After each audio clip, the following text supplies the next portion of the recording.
What is going on, everybody, and welcome to Electrified Reviews. Today we are reviewing the Aventon Aventure, and just as the name implies, this is an adventure-ready electric bike. It's got the right geometry and enough power, range, and speed to take you further, faster, and make your journey that much more enjoyable.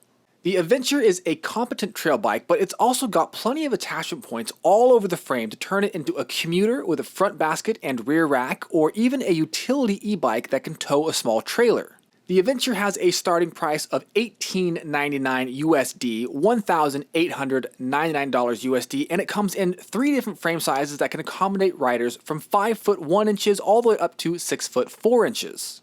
It also comes in 2 different colors, camouflage green, which is the color we received for review, and fire black.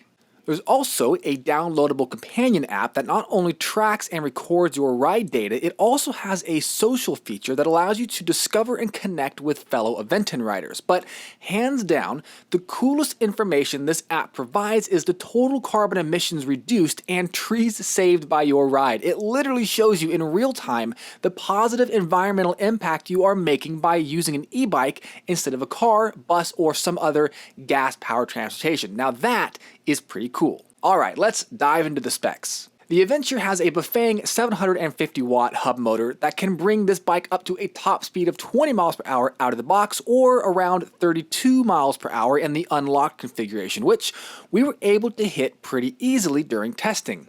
Now, like all Bafang motors, this one is strong and has great pull right off the line and all the way up to its top speed.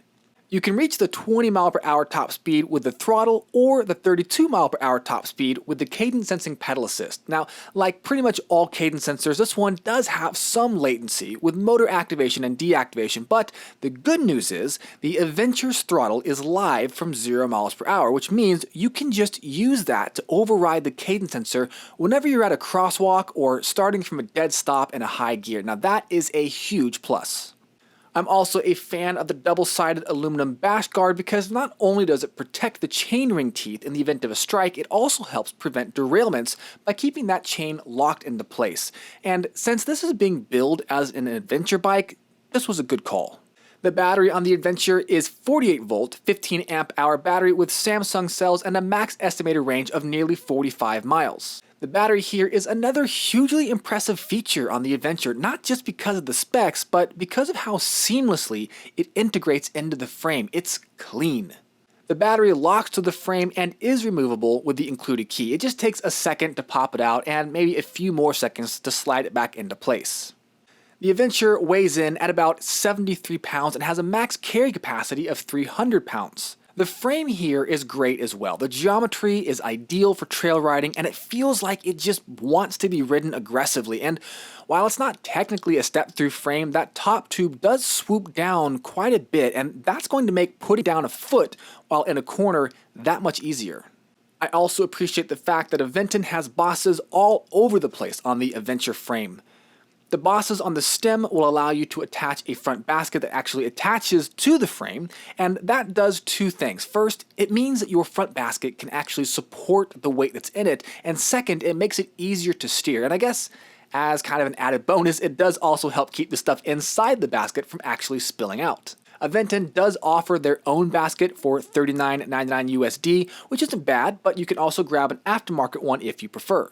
There's also bosses on the rear of the frame in case you want to add a rear rack, and Aventon's rear rack runs for $49.99 USD, but again, you could also just grab an aftermarket rack if you prefer that.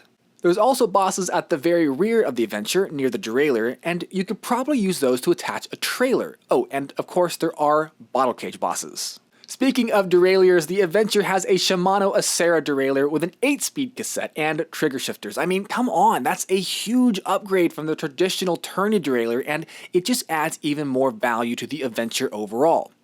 The Acera derailleur shifts smoothly and is extremely snappy, even when taking multiple gears at a time, and the 12 to 32 tooth spread makes pedaling at the top speed of 32 miles per hour actually feasible, so 10 points to Aventon.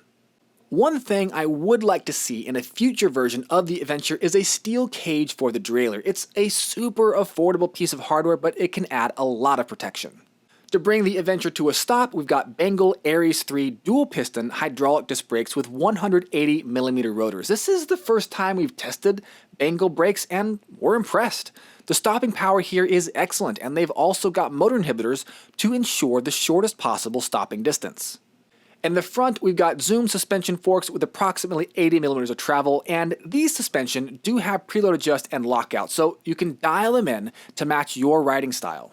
The suspension on the Aventure do a good job of soaking up some of the turbulence from trail riding, but they're not meant for anything too extreme. If your trail looks like a Red Bull course, turn around. The Aventure has an integrated headlight and taillight, and oh man, is the headlight bright. Normally, right about here in the review, we would advise you to get an aftermarket light for additional lumens, because honestly, most e-bike headlights are pretty dim. But, and I'm surprised I'm even saying this, but the headlight on the Aventure is probably good enough to ride at night with. The taillight is also pretty cool, though not quite as impressively bright as the headlight.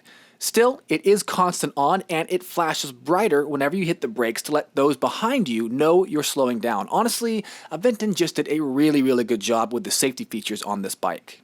The wire management is also worth noting. It's clean, with everything grouped and bundled just like we liked, and it is internally routed.